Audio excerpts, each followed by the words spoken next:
میں دوسروں کی نہیں اپنے تجربے کی بات کرتا ہوں، اور میرے تجربے میں یہ آیا ہے کہ اکثر لوگوں میں تبصرہ کرنے کی عادت پائی جاتی ہے، اور اگر یہ تبصرہ کسی کی غیر موجودگی میں سننے کو ملے تو اس میں پوشیدہ دلچسپی اور سنسنی خیزی کئی گنا بڑھ جاتی ہے۔ اس واقعے کی ابتدا بھی کچھ اسی نوعیت کے حالات میں ہوئی تھی۔ یہ کافی عرصہ پہلے کی بات ہے۔ میں بذریعہ ٹرین کراچی سے لاہور جا رہا تھا، اور وہ بھی اکانومی کلاس میں۔ میں عموماً بائی ایئر سفر کیا کرتا ہوں۔ ٹرین میں سفر کرنے کی ایک خاص وجہ تھی، اور وہ یہ کہ ان دنوں طوفانی دھند اور بے انتہا خراب موسم کے باعث ہوائی جہاز کی پروازوں میں خاصی بے قاعدگی اور افراتفری چل رہی تھی۔ جس دن میں ٹرین میں سوار ہوا، اس روز اور اس سے اگلے روز کوئی فلائٹ میسر نہیں تھی، اور میرا جانا بے حد ضروری تھا، لہٰذا ٹرین کے سفر سے استفادہ کرنا پڑا۔ سوچا جب ٹرین ہی سے جانا ہے تو پھر اکانومی کلاس میں کیوں نہ سفر کیا جائے۔ ٹرین کے سفر کا بھرپور لطف اٹھانا مقصود ہو تو اس سے عمدہ اور کوئی کلاس نہیں ہو سکتی۔ عوام کے ساتھ بیٹھ کر انسان بڑا عوامی سا، بڑا ایزی اور ریلیکس ہو جاتا ہے۔ وہ فروری کے آخری ایام تھے، موسم خنک اور خوشگوار تھا، لہٰذا عوامی کلاس سے منسوب سفر کی سختیوں اور مشکلات کا دور دور تک نشان نظر نہیں آتا تھا۔ مغرب سے تھوڑی دیر پہلے ٹرین کراچی سے روانہ ہوئی تھی۔ حیدرآباد گزرنے کے بعد مسافر رات کے کھانے میں مصروف ہو گئے۔ میں نے گھر سے نکلتے وقت خاصا تگڑا ناشتہ کر لیا تھا، اس لیے آئندہ صبح تک کھانے کی حاجت نہیں تھی۔ میں اوپر برتھ پر چلا گیا اور ایک انگلش نیوز میگزین کھول کر اس کا مطالعہ کرنے لگا۔ مذکورہ ویکلی میگزین میں نے پلیٹ فارم کے ایک نیوز سٹینڈ سے خریدا تھا۔ 9:30 بجے تک تمام مسافر کھانے پینے کے معاملات سے فارغ ہو گئے۔ جن کے پاس برتھ تھی انہوں نے آرام کی غرض سے ادھر کی راہ لی۔ نیچے والی سیٹیں قدرے خالی ہوئیں تو وہاں پر موجود مسافر کچھ ایزی ہو کر بیٹھ گئے یا پھر نیم دراز ہو گئے۔ ٹرین کے سفر میں نیند بآسانی نہیں آتی۔ آپ خود کو دھوکہ دینے کے لیے آنکھیں بند کیے بیٹھے رہیں یا لیٹ جائیں، اس سے کوئی فرق نہیں پڑتا، لیکن میرے اس مشاہدے کو فارمولہ بنا کر ہر شخص پر اپلائی نہیں کیا جا سکتا۔ مسافروں میں بعض تو ایسے بھی دیکھنے میں آئے ہیں جن کے سبب نیند بڑی ظالم چیز ہے، یہ تو پھانسی کے پھندے پر بھی آ جاتی ہے کی لاج قائم ہے۔ وہ ہر بے آرامی سے بے نیاز خراٹے بھرتے بے خبر سوتے رہتے ہیں۔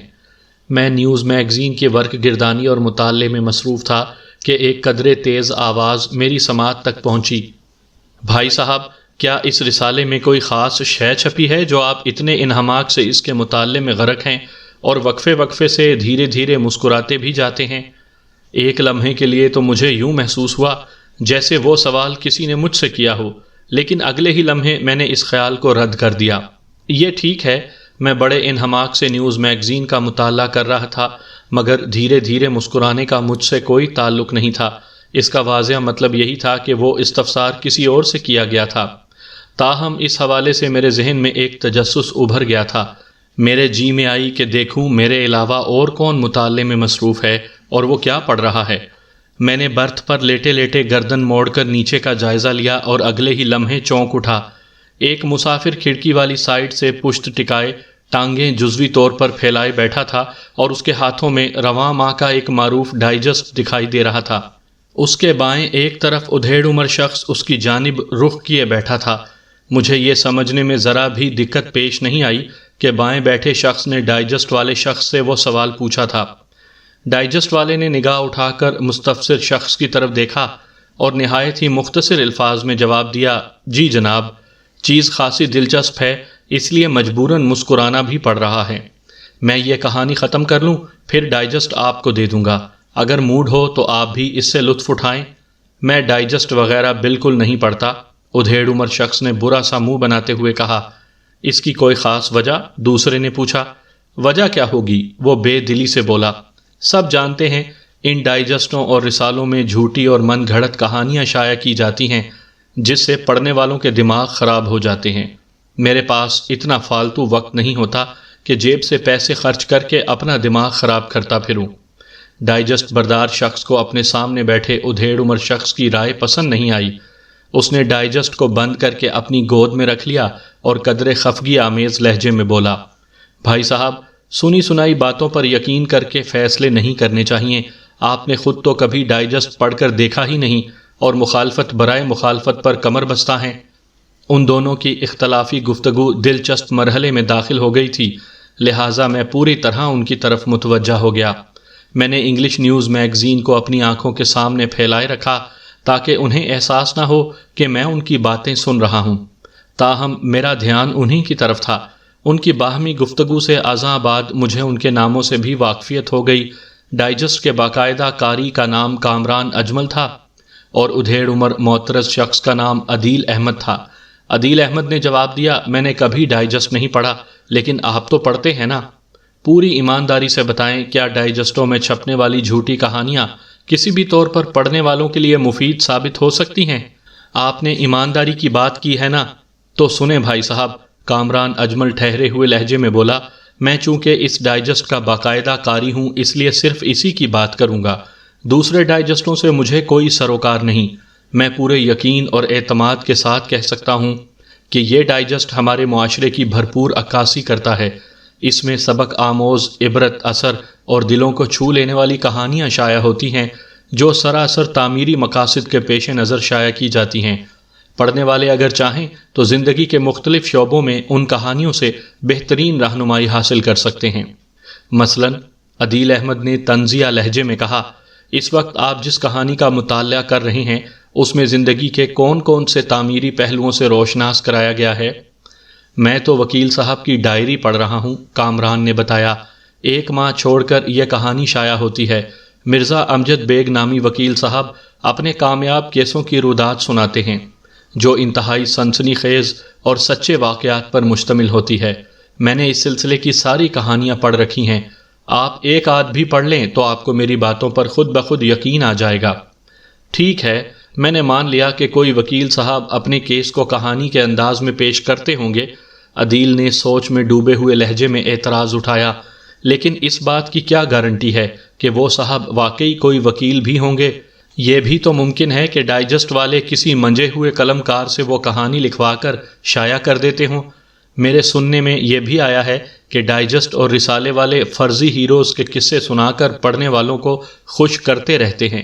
ایسے لوگوں کو ہیرو بنانے میں کہنہ مشق قلم کاروں کا ہاتھ ہوتا ہے۔ وہ اپنے تصوراتی ہیرو سے کہانی میں خالی ہاتھوں شیر کا شکار بھی دکھا سکتے ہیں، لیکن حقیقی زندگی میں انہوں نے کبھی ایک چوہا بھی نہیں مارا ہوتا۔ مجھے تو تمہارے یہ وکیل صاحب بھی کوئی ایسا ہی کردار لگتے ہیں۔ یہ کہانی تو وکیل صاحب خود نہیں لکھتے، کامران نے اس بات میں گردن ہلاتے ہوئے بتایا۔ وکیل صاحب ڈائجسٹ کے رائٹر کو کہانی سناتے ہیں، پھر رائٹر اسے اپنی تحریر میں لکھ دیتا ہے۔ لیکن یہ بات طے ہے کہ مرزا امجد بیگ صاحب کوئی فرضی وکیل نہیں ہیں۔ اگر بیگ صاحب کوئی افسانوی کردار ہوتے تو پھر ڈائجسٹ والوں کو رائٹر کا نام الگ سے لکھنے کی ضرورت پیش نہ آتی۔ وہ یہ نہیں لکھتے کہ راوی فلاں اور تحریر فلاں۔ اس سے یہی ظاہر اور ثابت ہوتا ہے کہ یہ وکیل صاحب ایک جیتا جاگتا کردار ہیں۔ آپ تو وکیل صاحب کے بارے میں اتنے وثوق سے کہہ رہے ہیں جیسے خود ان سے مل چکے ہوں۔ عدیل احمد نے گہری سنجیدگی سے کہا، بھائی اگر ایسی ہی بات ہے تو مجھے ان وکیل صاحب کا پتہ ٹھکانہ بتاؤ۔ میں آج کل بہت پریشان ہوں اور مجھے ایک ایسے ہی وکیل کی ضرورت ہے جو اپنے کام میں پوری مہارت رکھنے کے ساتھ ہی ایماندار بھی ہو۔ کامران نے جوش بھرے انداز میں جواب دیا، میں بیگ صاحب سے کبھی ملا نہیں، لیکن یہ جانتا ہوں کہ کراچی ہی میں کہیں رہتے ہیں، کیونکہ ان کی ساری کہانیاں کراچی ہی کے پس منظر میں لکھی گئی ہیں اور ان مقدمات کی سماعت سٹی کورٹ کراچی میں ہوئی ہے۔ عدیل احمد کی دلچسپی میں بے پناہ اضافہ ہو گیا۔ اس نے اضطراری لہجے میں کامران سے پوچھا، تم نے ان وکیل صاحب کا ذکر چھیڑ کر میرے اندر بے پناہ تجسس پیدا کر دیا ہے، لیکن یہ نہیں بتایا کہ وکیل صاحب سے ملاقات کیسے ہو سکتی ہے۔ میں بیگ صاحب کے پتے ٹھکانے سے تو واقف نہیں ہوں، کامران نے سرسری لہجے میں کہا۔ البتہ میرا خیال ہے 2 مقامات سے ان کے بارے میں معلومات حاصل کی جا سکتی ہیں۔ کون سے 2 مقامات؟ عدیل نے اضطراری انداز میں پوچھا۔ پہلے نمبر پر تو ڈائجسٹ کا دفتر ہے، کامران نے ٹھہرے ہوئے لہجے میں بتایا، اور دوسری جگہ سٹی کورٹ ہے۔ اس ڈائجسٹ میں دفتر کا ایڈریس اور فون نمبر وغیرہ بھی شائع ہوتا ہے۔ آپ وہاں جا کر یا رابطہ کر کے معلومات حاصل کر سکتے ہیں، یا پھر سٹی کورٹ سے بھی ان کے بارے میں معلوم کیا جا سکتا ہے۔ ٹھیک ہے بھائی، عدیل احمد نے گہری سنجیدگی سے اس بات میں گردن ہلاتے ہوئے کہا، ابھی تو میں اپنے بڑے بھائی سے ملنے صادق آباد جا رہا ہوں۔ کراچی واپس آ کر میں سب سے پہلے ان بیگ صاحب کو تلاش کرنے کی کوشش کروں گا۔ کتنی پرتجسس اور دلچسپ صورتحال تھی۔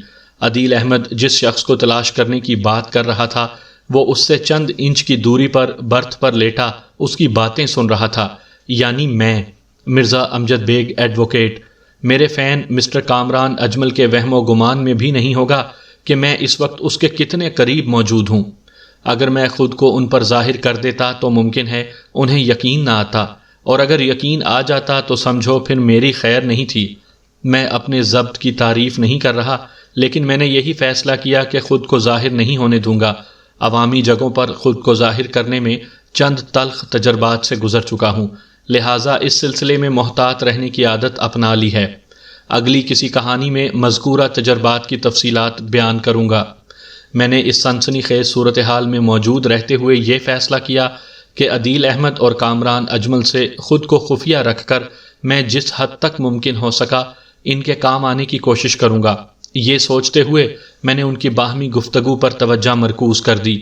کامران عدیل سے پوچھ رہا تھا، بھائی صاحب آپ ضرور صادق آباد جائیں اور میری دعا ہے آپ خیریت سے واپس بھی آ جائیں، لیکن آپ نے بتایا نہیں کہ آپ کو کس سلسلے میں وکیل کی ضرورت ہے۔ اگر آپ مناسب سمجھیں تو مجھے اپنی پریشانی کے بارے میں کچھ بتائیں۔ عدیل احمد نے چند لمحات تک خاموش رہ کر تھوڑا غور و فکر کیا اور پھر قدرے دھیمی آواز میں بولا، میں اپنی بیٹی وردہ کی وجہ سے بہت پریشان ہوں۔ پولیس نے ایک جھوٹے مقدمے میں اسے جیل پہنچا دیا ہے۔ میرے کان کھڑے ہو گئے۔ مجھے یوں محسوس ہوا جیسے میں اس وقت کسی ٹرین میں محو سفر نہیں ہوں، بلکہ اپنے دفتر میں بیٹھا کسی مصیبت زدہ کی بپتا سن رہا ہوں۔ عدیل احمد کسی کلائنٹ کی صورت میں مجھے اس کیس کے بارے میں بتا رہا ہے۔ عدیل احمد کے خاموش ہونے پر کامران نے اس سے سوال کیا، پولیس نے آپ کی بیٹی کو کس الزام میں جیل میں بھجوا دیا ہے؟ وردہ پر قتل کا الزام ہے، عدیل نے دکھی لہجے میں جواب دیا۔ حالانکہ مجھے 101% یقین ہے وردہ کسی قتل جیسی سنگین واردات میں ملوث نہیں ہو سکتی۔ اسے کسی گہری سازش کے تحت منصور خان کے قتل والے معاملے میں ملوث کیا گیا ہے۔ آپ نے اس سلسلے میں کسی وکیل کی خدمات حاصل نہیں کی؟ کامران نے پوچھا۔ ایک وکیل سے میں نے بات کی تھی، عدیل نے بتایا، اور وہ اس روز عدالت میں آیا بھی تھا جب پولیس نے اس کیس کا ریمانڈ عدالت میں دیا تھا، لیکن میں اس کی کارکردگی سے مطمئن نہیں ہوں۔ وہ میری بیٹی کی ضمانت کرانے میں سراسر ناکام رہا ہے۔ وردہ اس وقت جوڈیشل ریمانڈ پر جیل میں ہے اور میں نے فیصلہ کیا ہے کہ فوری طور پر وکیل بدل لوں۔ میں نے ابھی جس وکیل کا تذکرہ کیا ہے اس سے مجھے کوئی امید نظر نہیں آتی۔ وہ لمحے بھر کو متوقف ہوا، پھر اضافہ کرتے ہوئے بولا، میں وردہ ہی کے سلسلے میں بھائی صاحب سے ملنے صادق آباد جا رہا ہوں۔ عقیل بھائی وہاں کے ایک کھاتے پیتے زمیندار ہیں، انہوں نے مجھے مالی مدد دینے کے لیے بلایا ہے۔ ان کا مشورہ ہے کہ مجھے وردہ کے کیس کے لیے کوئی چوٹی کا وکیل کرنا چاہیے، اور میں نے سنا ہے چوٹی کے وکیل فیس بھی بہت اونچی لیتے ہیں۔ میرے پاس اللہ کا دیا سب کچھ ہے، لیکن پتہ نہیں عدالتی معاملات میں کس وقت کتنی رقم کی ضرورت پیش آ جائے، اس کے بارے میں قبل از وقت کچھ نہیں کہا جا سکتا۔ بھائی صاحب کا اصرار ہے کہ میں ان سے کچھ رقم لے کر اپنے پاس محفوظ رکھوں تاکہ بوقت ضرورت کام آ سکے۔ عدیل صاحب آپ خوش قسمت انسان ہیں۔ کامران کے اس جملے پر عدیل نے الجھن زدہ انداز میں اس کی طرف دیکھا، لیکن اگلے ہی لمحے اس کی الجھن دور ہو گئی جب کامران نے اپنی بات مکمل کرتے ہوئے کہا کہ آپ کا بھائی اپنے دل میں آپ کے لیے اور آپ کی بیٹی کے لیے ایسے نیک اور ہمدردانہ جذبات رکھتا ہے، ورنہ ہم اس وقت جس قسم کے واحیات دور میں سانس لے رہے ہیں وہاں کسی کو کسی کی پرواہ نہیں۔ ایک عجیب نفسا نفسی کا عالم ہے، جیسے قیامت سے پہلے ہی قیامت برپا ہونے والی ہے۔ آپ بالکل ٹھیک کہہ رہے ہیں، عدیل نے معنی خیز انداز میں گردن ہلا دی۔ کامران نے گہری سنجیدگی سے کہا، عدیل صاحب آپ نے اپنی پریشانی کی جو نوعیت بتائی ہے اس کے مطابق میرے خیال میں آپ کو پہلی فرصت میں بیگ صاحب سے ملاقات کرنی چاہیے۔ اس کیس کو وہی ہینڈل کر سکتے ہیں۔ کیا آپ لوگ مرزا امجد بیگ ایڈوکیٹ کے بارے میں گفتگو کر رہے ہیں؟ یہ کہتے ہوئے میں اٹھ کر برتھ پر بیٹھ گیا۔ ان دونوں نے بیک وقت چونک کر میری طرف دیکھا جیسے میں نے انہیں کوئی چوری کرتے پکڑ لیا ہو، پھر وہ بے اختیار بیک زبان بولے، جی ہاں۔ میں زیر لب مسکرا کر رہ گیا۔ کامران اجمل نے اضطراری لہجے میں مجھ سے پوچھ لیا، کیا آپ بیگ صاحب کو جانتے ہیں؟ میں نے ایک مرتبہ پھر زیر لب مسکراتے ہوئے اسبات میں گردن ہلائی اور کہا، میں بڑے انہماک سے نیوز میگزین پڑھ رہا تھا کہ مرزا امجد بیگ کا نام میری سماعت سے ٹکرایا اور میں چونک اٹھا۔ میں نہیں جانتا آپ دونوں آپس میں کس موضوع پر گفتگو کر رہے ہیں، بس وکیل صاحب کا نام سن کر میری توجہ آپ کی طرف مبذول ہو گئی۔ اگر آپ ان وکیل صاحب کو جانتے ہیں تو پھر آپ کو یہ بھی معلوم ہوگا کہ ان سے کراچی میں کہاں ملاقات ہو سکتی ہے۔ عدیل احمد نے پر اشتیاق انداز میں استفسار کیا۔ مجھے ایک کیس کے سلسلے میں ان کی مدد کی ضرورت ہے۔ ان بھائی صاحب نے وکیل صاحب کی بہت تعریف کی ہے۔ یہ انہی کی کہانی پڑھ رہے تھے۔ بات ختم کرتے ہی اس نے کامران کے ہاتھ میں پکڑے ہوئے ڈائجسٹ کی طرف دیکھا۔ میں نے دروغ برمصلحت سے کام لیتے ہوئے کہا، بیگ صاحب میرے بہت اچھے دوست ہیں، لیکن یہ اتفاق ہے کہ میں نے ان کی کوئی کہانی کبھی نہیں پڑھی۔ سنا ہے اس ڈائجسٹ میں ان کی ڈائری کے اوراق کہانی کی شکل میں شائع ہوتے ہیں۔ بہرحال میں نے تھوڑا توقف کر کے عدیل احمد کی طرف دیکھا اور کہا، میں آپ کو بیگ صاحب کے دفتر کا پتہ اور فون نمبر دے سکتا ہوں۔ اگر اس سے آپ کا کوئی فائدہ ہو جائے تو مجھے خوشی ہوگی۔ پھر میں نے ایک پرچے پر اپنے دفتر کا پتہ اور فون نمبر لکھ کر عدیل احمد کی طرف بڑھا دیا۔ عدیل سے پہلے وہ پرچہ میرے فین کامران اجمل نے اچک لیا اور پرچے کے مندرجات اپنے پاس نوٹ کرنے کے بعد عدیل کے حوالے کر دیا۔ عدیل نے تہہ دل سے میرا شکریہ ادا کیا۔ میں نے ان کی جانب سے توجہ ہٹائی اور دوبارہ نیوز میگزین کے مطالعے میں مصروف ہو گیا۔ میں جانتا تھا کہ اس گیم میں نے بڑی حد تک جھوٹ سے کام لیا تھا، لیکن آپ اسے میری مجبوری یا مصلحت کا تقاضا سمجھ لیں۔ بہرحال میں نے عدیل احمد کا کام کر دیا تھا۔ رات کے آخری پہر میں ٹرین کب صادق آباد پہنچی اور کب عدیل احمد پلیٹ فارم پر اترا مجھے کچھ پتہ نہیں۔ میں اس وقت اسی کیفیت میں تھا جس کے لیے میں نے شروع میں خود کو دھوکہ دینے والی نیند کے لفظ استعمال کیے ہیں۔ جب میری آنکھ کھلی تو وہ دونوں غائب تھے۔ میں نہیں جانتا کہ کامران عدیل احمد سے پہلے اتر گیا تھا یا بعد میں۔ میں نے رات گئی بات گئی کے مصداق سر کو جھٹکا اور فریش ہونے کے لیے واش روم کی جانب بڑھ گیا۔ سامعین کرام، آپ سن رہے ہیں مرزا امجد بیگ ایڈوکیٹ کے سنسنی خیز مقدمات کی رودادوں میں سے ایک روداد، خوف خدا۔ یہ اس سلسلے کی پہلی قسط ہے۔ مجھے امید ہے آپ کو میری یہ کاوش پسند آئے گی۔ آپ نے اگر ابھی تک میرا چینل کہانی گھر سبسکرائب نہیں کیا تو ابھی میرے چینل کو سبسکرائب کر کے بیل نوٹیفیکیشن آن کر لیجئے تاکہ آنے والی ہر نئی کہانی کی اطلاع بر وقت آپ تک پہنچ سکے۔ چند روز بعد میں اپنے دفتر میں بیٹھا ہوا تھا کہ میری سیکرٹری نے انٹرکام پر کسی عدیل صاحب کی آمد کی اطلاع دی۔ فوری طور پر میرے ذہن میں نہ آیا کہ وہ کس عدیل کا ذکر کر رہی ہے۔ میں نے عدیل نامی اس شخص کو اپنے پاس بلا لیا۔ وہ جب میرے چیمبر میں داخل ہوا تو میں نے اسے فوراً پہچان لیا۔ یہ وہی عدیل تھا جو کچھ دن پہلے ٹرین میں مجھ سے ملا تھا۔ اس نے مرزا امجد بیگ کی سیٹ پر مجھے بیٹھے ہوئے دیکھا تو شدت حیرت سے چونک اٹھا۔ اس کی آنکھوں میں الجھن تیرنے لگی۔ پھر میری جانب انگلی اٹھاتے ہوئے اس نے سرسراتی ہوئی آواز میں کہا، آپ بیگ صاحب ہیں؟ جی، میں ہی مرزا امجد بیگ ہوں۔ میں نے پیشہ ورانہ مسکراہٹ سے اس کا استقبال کیا اور اپنی میز کے سامنے بچھی کرسیوں کی طرف اشارہ کرتے ہوئے کہا، بیٹھیں عدیل صاحب۔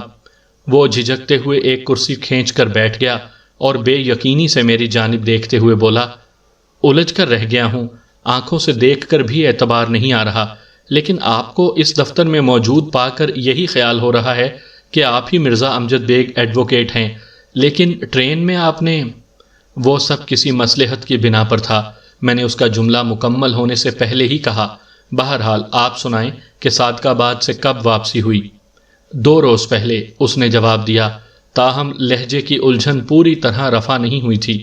میں نے قدرے دوستانہ انداز میں استفسار کیا، سنائیں ادھر صادق آباد میں آپ کے زمیندار بھائی کے کیا حال ہیں؟ ویسے آپ کو اپنے دفتر میں دیکھ کر مجھے اس بات کا اندازہ تو ہو گیا ہے کہ آپ نے اپنی بیٹی کا کیس مرزا امجد بیگ کو یعنی مجھے دینے کا فیصلہ کر لیا ہے۔ اس نے نہایت ہی مختصر الفاظ میں مجھے اپنے بھائی کی خیریت سے آگاہ کیا، پھر کیس کے سلسلے میں بتانے لگا، بیگ صاحب آپ کا اندازہ بالکل درست ہے، میں چاہتا ہوں یہ کیس آپ ہی ہینڈل کریں، اس لیے آپ سے درخواست ہے کہ سب سے پہلے تو آپ مجھے اپنی فیس کے بارے میں بتا دیں۔ فیس تو ظاہر ہے میں آپ سے پوری ہی لوں گا، لیکن اس حوالے سے بعد میں بات ہوگی۔ میں نے رف پیڈ اور قلم سنبھالتے ہوئے پیشہ ورانہ انداز میں کہا، پہلے آپ مجھے کیس کے بارے میں تفصیل سے بتائیں۔ میں سمجھنا چاہتا ہوں آپ کی بیٹی کو کن حالات میں منصور خان کے قتل کے الزام میں جیل بھیجا گیا۔ اس کے بعد ہی میں کوئی حتمی بات کر سکوں گا۔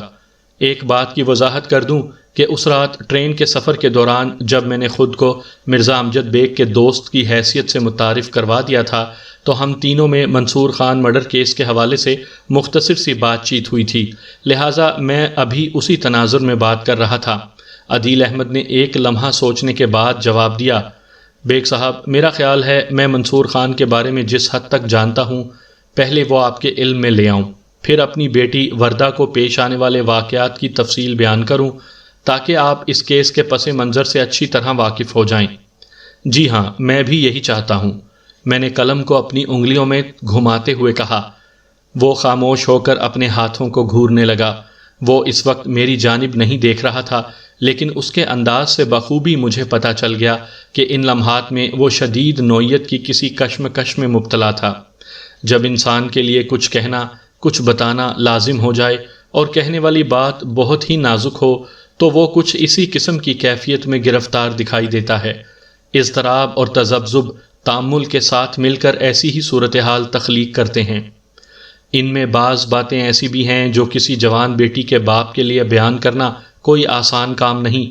وہ بدستور اپنے ہاتھوں کو گھورتے ہوئے بھرائی ہوئی آواز میں بولا، لیکن میں سمجھتا ہوں کہ ایک وکیل کو جب تک صحیح صورتحال کا علم نہ ہو وہ ٹھیک طرح سے کیس نہیں لڑ سکتا۔ چنانچہ جیت کے امکانات معدوم بلکہ ختم ہو جاتے ہیں۔ وہ لمحے بھر کو سانس لینے کے لیے متوقف ہوا، پھر اضافہ کرتے ہوئے بولا، لہٰذا میں نے اپنے دل پر بھاری پتھر رکھ کر آپ کو سب کچھ بتانے کا فیصلہ کر لیا ہے۔ میں آپ کے خیالات سے پوری طرح متفق ہوں عدیل صاحب، میں نے اس بات میں گردن ہلاتے ہوئے کہا، اسی لیے میں ہماتن گوش ہوں۔ آپ اطمینان رکھیں، وردہ میرے لیے بھی بیٹی جیسی ہے۔ ہمارے درمیان ہونے والی باتیں کسی تیسرے تک نہیں پہنچیں گی۔ میں لمحے بھر کو رکا، پھر گہری سنجیدگی سے کہا، بس آپ شروع ہو جائیں۔ اور پھر وہ شروع ہو گیا۔ بیگ صاحب، یہ بات کافی عرصے کے بعد میرے علم میں آئی کہ وردہ آصف نامی ایک شخص میں گہری دلچسپی لینے لگی تھی۔ آپ اسے میری نالائکی سمجھ لیں یا کاروباری مجبوری، میں صبح سے رات تک اس طرح اپنے کام میں مصروف رہتا ہوں کہ گھریلو معاملات پر زیادہ توجہ دینے کا موقع نہیں ملتا۔ وہ لمحے بھر کے لیے متوقف ہوا، پھر واقعات کو آگے بڑھاتے ہوئے بتانے لگا، وہ بہت ہی حساس اور جذباتی لڑکی ہے۔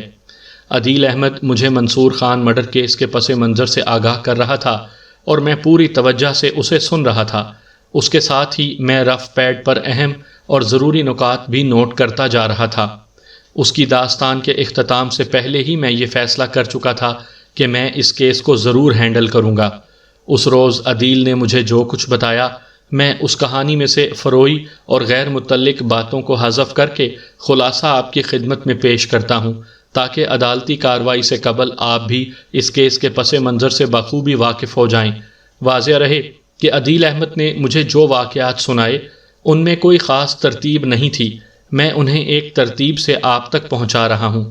اس میں بہت سی باتیں مجھے بعد میں پتہ چلی تھیں، لیکن داستان کے تسلسل کو قائم رکھنے کے لیے میں نے انہیں بھی شامل کر لیا ہے۔ اسی طرح بعض باتیں میں نے دانستہ چھپا لی ہیں جن کا ذکر عدالتی کارروائی کے دوران مناسب مواقع پر کیا جائے گا تاکہ کہانی میں تجسس اور سنسنی خیزی آخر دم تک قائم رہے اور آپ کی دلچسپی کو ایک لمحے کے لیے بھی ماند نہ پڑنے دے۔ عدیل احمد کی عمر 50 کے آس پاس تھی، یہی کوئی ایک آدھ سال کم یا ایک آدھ سال زیادہ ہوگی۔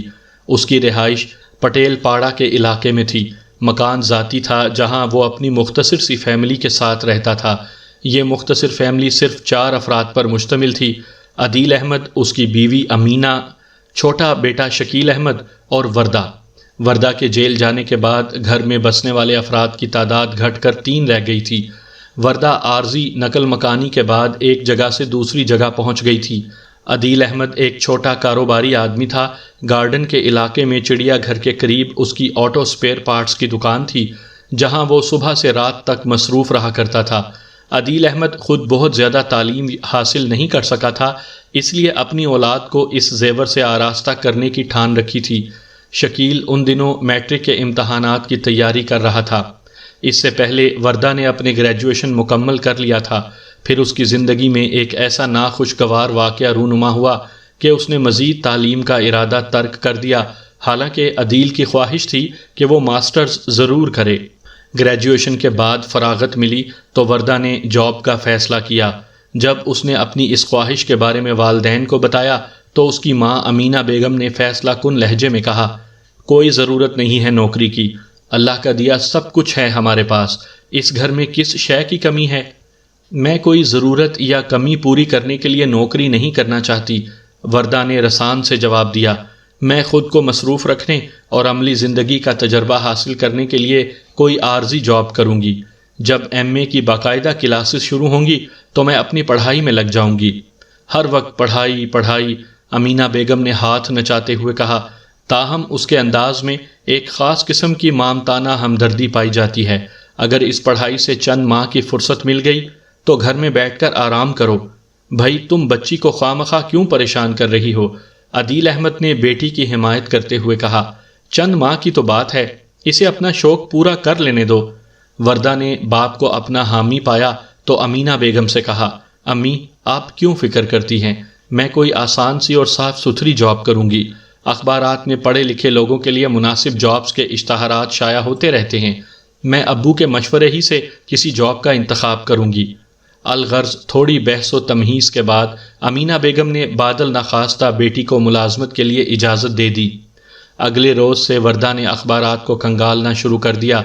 2-4 دن کوشش کے بعد اسے ایک موزوں اور مناسب جاب کا اشتہار پسند آیا۔ اس نے عدیل احمد سے بات کی اور اس کی رضامندی پانے کے بعد مذکورہ کمپنی کے دفتر پہنچ گئی۔ اس کمپنی کا دفتر میکلوڈ روڈ پر واقع تھا اور نام تھا کریسنٹ ٹریڈنگ کمپنی۔ وہ اس کمپنی کے باس کریم عبدالجبار سے جا کر ملی، انٹرویو دیا اور متعلقہ پوسٹ کے لیے منتخب ہو گئی۔